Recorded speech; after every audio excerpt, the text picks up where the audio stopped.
What is going on, all you Pokemon collectomaniacs out there? This is Ryan, the PikaPikaPapa, and one of the things I really enjoy doing on this channel is looking back and looking at previous videos that we've done when we've done trend analysis or when we've looked at certain data points or when we've made some projections, and we go back and we look at them, and sometimes we're wrong and sometimes we're right and sometimes we're right in the middle. We're not right or wrong, but we're just kind of net neutral, and the point of all of this isn't to be right or wrong. The point of all of this is to learn, right? We take lessons from the past, we apply them to the present to give us some idea of what might happen in the future. Nobody has a crystal ball. Nobody knows exactly what's going to happen. Nobody knows what the Pokemon market is going to look like, but it is always good to take lessons from the past and at least give yourself some idea of what could possibly happen. Now, today we're going to be looking at a data set that I've done two different videos on, and it all started back in April of 2023, where I looked at Elite Trainer boxes and booster boxes, and I went all the way back to Phantom Forces, which at that point was 8 years old. And I said, okay, we're going to look at the last 8 years of booster box and Elite Trainer box returns,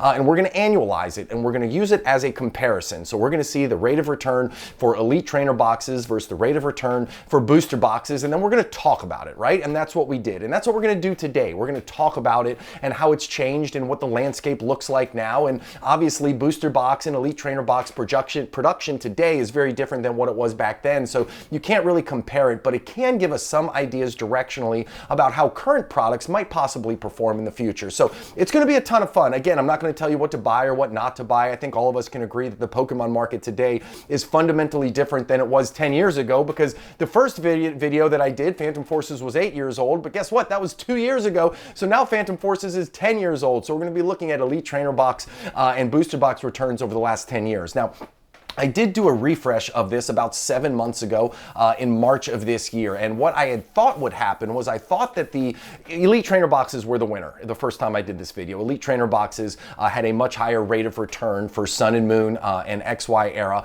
versus the Sword and Shield and versus the booster boxes. Elite Trainer boxes won. So then I thought, when I did this iteration in March, I actually thought that the gap between the booster box and Elite Trainer boxes was going to close and get much tighter, and it did to a little bit. And now when I did the refresh today, I was interested to see what would happen. I was interested to see if the rate of return for booster boxes, which seem to be much more popular than Elite Trainer boxes, would flip. I didn't know that now that we've added 7 additional months of growth on it, I know there's been a lot of strong movements in the booster box space, if the booster boxes would now be the winner. And guess what? They're not. Elite Trainer boxes are still the winner, and I can show you that right here. So you don't need to dig in, you don't need to pause the screen. I'm gonna go through different era individually. I have one slide for each era, but this is what it looks like, okay? So I have the market price for all of the ETBs, the Pokemon Center exclusive ETBs were applicable, and the booster boxes here as of November 1st. And then on the right, you see I have the rate of returns, and this is just an Excel function, like it's a math problem, right? You have the number of months, you have the starting off price, which we'll talk about in a minute, then you have the current price, and you do it by the number of months, and it gives you this annualized rate of return. And you do rate of return because that way you can compare things of different eras. So this is what all of it looked like. And then I go ahead and I highlight green where the winner is, right? We're comparing Elite Trainer boxes versus booster boxes. So we're looking for the highest rate of return. And you can see that at least at the very top, which is the Sword and Shield era, booster boxes are outperforming Elite Trainer boxes and even Pokemon Center exclusive Elite Trainer boxes. Not a big deal, right? Not something that's surprising. You know, a lot of those are still in stock and readily available. But once you get out of Sword and Shield and you start looking at Sun and Moon and the XY era, you see a lot of green on that left-hand side in the ETB column. So again, don't dig into this. I'm going to show you each era, but there are a couple points that I think we should talk about before we get into it that are very important to frame up. So I told you we have to have a starting point, and when I did this video all those years ago, we all aligned that, listen, nobody really buys Elite Trainer boxes or booster boxes at MSRP, so we had to start off with a jumping off point that was below MSRP. So we just used round numbers. We said, okay, you buy your Elite Trainer box at $32, you buy your booster box at $115, and then for those sets that do have Pokemon Center exclusive ETBs, we did $49.99 because, well, that's really the only price you can get it at. Since it is controlled by the Pokemon Center, you can't really find it on discounts or buy it anywhere else. You know, $49.99 is what you pay. Now, The one thing I said too is these are annualized, and again, that's very important because again, some of these booster boxes are up like 1,000% or 900% versus where they started. So when you have a box that's 10 years old and you're trying to compare it to a box that's 5 years old, it's really good to annualize everything out, and it just gives you the average rate of return by year. So again, I do that. I use an online calculator in order to formulate all of it so that it's not Pika math, but that's the way we do this. And then the other thing I wanted to call out too is a lot of these gains have been realized over the last 4 years. Prior to the pandemic, things were growing, but they weren't quite growing at the same rate. I think the hobby is in a very different space right now. What's exciting to me is that, the momentum seems to have continued post-pandemic. Obviously, nothing is as high as those pandemic highs, and we all expected it to come back down, which it did, but we see a lot of excitement still in the hobby, and a lot of the booster boxes and elite trainer boxes, even though we're after that, really crazy spike period, they're still continuing to grow after they've dropped back down from those really unrealistic highs. So that's very healthy. That's very exciting for me, but the Pokemon space is in a much different area now than it was before. The other thing you got to call out, like obviously ETB production is totally different now, and sealed collecting is a much bigger thing. When you think back to the XY era, the reason those boxes are so valuable is because guess what? There weren't as many that were produced, and not nearly as many people were keeping them sealed. So again, it was a very different collecting and investing space back then than it is now, and you have to remember that as we look at these rate of returns.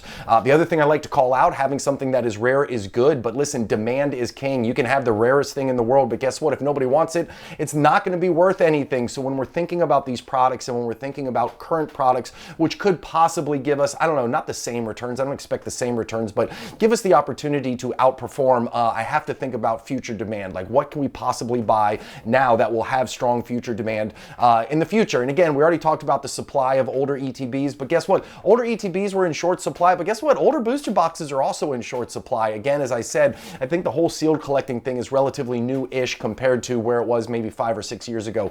So take that with a grain of salt. And ETBs have at least shown, at least throughout this video series, right? You can see that I'm not saying ETBs are going to outperform booster boxes in the future. I think booster boxes are going to outperform ETBs in the future, but a product like ETBs, whatever that product might be, it's yet to be defined, but you can absolutely find products that outperform booster boxes as a whole. Now, booster boxes, I think, are the safest investment out there in the Pokemon space. You know that I buy tons of booster boxes and I keep them sealed, but I also buy some other products with the hopes that I can find one or two that will outperform those booster boxes. So booster boxes are safe and easy, but I do think there's other opportunities out there. So now that I've gotten kind of all the disclaimers out of the way and framed it all up, let's start looking at it by era and just see how that they have performed. And again, the really cool thing is we started this 2 years ago, almost 2 years ago, 19 months ago is when we actually started this video series. And this will be the third time we're checking in on it. So really cool to be able to do this over time, and I'll continue to do it further down the road, not a quarterly thing, maybe like once every, 6 months seems like a pretty good time to check in, but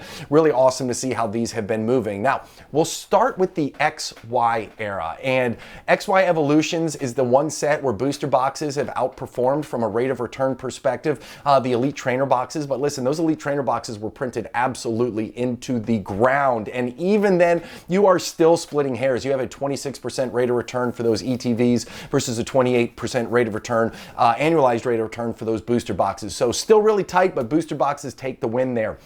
The other thing that I thought was really interesting from this, and again, think about how old, again, Phantom Forces at this point is 10 years old, and you got Steam Siege, which is about 7 years old at this point. And I want you to look at the Elite Trainer box and the Booster Box rate of return for Steam Siege. Steam Siege is not a popular set by any stretch of the imagination. I think most people would agree that it was the least desirable of the XY era, and still look at the rate of return for booster boxes is at 16%. I promise you, anybody on Wall Street would absolutely kill for a 16% annualized rate of return over 7 years. That is absolutely incredible. Now remember, we started off with jumping off at $115 per booster box. That was our buying point. It's all the way up at almost $400 right now. So I mean, from a gain perspective, really solid 16% annualized rate of return. It's just really, really cool to see that. And again, when you think about that's the least desirable set from that era, and it still has strong returns. Even Primal Clash, right? Primal Clash is there at a 19% rate of return, and those are the only ones that are below 20. Now, I will say this, I think some of these booster boxes are some of the very best values in the Pokemon space right now. I have talked about Roaring Skies until I'm blue in the face. I still think from a booster box perspective, and I know $636 is a ton of money to spend on a booster box, right? You can go out and buy multiple Surging Sparks booster boxes. You can go out and buy, heck, you can buy 151 Pokemon Center Elite Trainer boxes, right? You could probably get, I don't know, close to 3 of them for that $600 price point. But I do think in terms of value, I think these are really, really, really good values right now. If you want to buy some super old booster boxes, I think these prices are approachable, and I think it's got some good upside to it. Now, when we talk about the supply and demand, and then when we talk about the rarity thing, Steam Siege is another example that I'm going to use. I talked about the booster box price, and it has the lowest rate of return, but when you look about it from an Elite Trainer box rate of return perspective, Elite Trainer boxes are going for $550. Again, not a popular set, but it is a very rare box, right? So the rarity is there. A lot of people like collecting all of the Elite Trainer boxes, so people are getting it in order to complete their collection, not because they love the Steam Siege set, but simply because they're trying to complete that entire Elite Trainer box collection. So there's a lot of different things to think about and analyze when we're trying to identify products that could have a great return in the future. But overall, Elite Trainer boxes, even now, even after 2 years, Elite Trainer boxes have a far superior rate of return in the XY era. But again, I just got to say it one last time. I know I'm a broken record. Really low production in the XY era. Really, really low percentage of people who are actually keeping them sealed for a long-term investment. So that is why they're so rare, and that's why some of these prices are so high. Now, the next era, obviously, we're going to talk about Sun and Moon. And Sun and Moon is when we start to see things shift just a little bit. Again, not a ton, but you see the rate of return for Elite Trainer box and booster boxes get quite a bit tighter. Not a ton. You still have some pretty big gaps. But you look at a set like Team Up, right? You have Team Up there where the Elite Trainer box is at almost $800 right now, and the booster box is at $2,500. Now listen, Elite Trainer box still has a higher rate of return, but it's really close, 75 versus 71%. You look at Lost Thunder. Lost Thunder is one where the booster box is actually winning. That Elite Trainer box hasn't moved much over the last couple years, coming in at about $190 right now. And you can go up and down the list here and see where it gets really close. Forbidden Light is another set where they're really close. You got Burning Shadows where it's actually tied from a rate of return perspective. Sun and Moon Guardian Rising. So we are starting to see it tighten up. And I'll tell you, when I did this video the first time a couple years ago, Elite Trainer boxes were much higher. So booster boxes in the Sun and Moon space have been growing at a faster rate recently than the Elite Trainer boxes, which has allowed them to close that gap. But it's just really interesting. This is a super cool era to look at. I think the booster boxes, again, look at the prices up and down there. You have Cosmic Eclipse booster boxes, which are now at $1,000. Unified Mind at $738. Unbroken Bonds at $675. Like Lost Thunder's at $685. Celestial Storm has been the most steady Eddie growth booster box I have ever seen. Like I always talk about, things don't go up and down linearly. Celestial Storm has. It has been a smooth and steady upward and to the right trajectory. So it's been really interesting to watch Celestial Storm booster boxes go all the way up to that $850 price point. Then Ultra Prism, which obviously is a huge trainer set. You got the booster boxes going for almost $670. So Sun and Moon, again, I think this is the era where we start to see things narrow a bit and we start to see things blend, and that's good because now we're starting to get into the ultra modern stuff. We're starting to get into the now, the things that you and I have easy access to, the stuff that you and I have the opportunity to invest in at more reasonable prices versus all of these other ones where you'd have to spend $300-400 for an ETB or $600, $700 or $1,000 for a booster box. So now we're getting into the Sword and Shield era, right? And I do say you have to take this with a grain of salt because the Sword and Shield era is still, in the grand scheme of things, relatively new. You still have Silver Tempest booster boxes available at the Pokemon Center. You still have Pokemon Center exclusive ETBs for Brilliant Stars that are available. Lost Origin just sold out. I mean, these sets are still very, very much approachable, but you will start to see that those green lines or the green boxes have shifted over to booster boxes. And I do think the Pokemon Center exclusive Elite Trainer box versions for the Sword and Shield era, they're just not the same as Scarlet and Violet. And we're going to talk about that in a minute, right? Because there's no stamped promos. Yeah, there's a couple more packs, but there's just not that much excitement around it. And I certainly don't think that they were in very short supply. As I said, Lost Origin just sold out. Brilliant Stars is still in stock. Like, we have seen those in stock for a long time. So from a overall printing perspective and from a value perspective, I don't think it was quite there.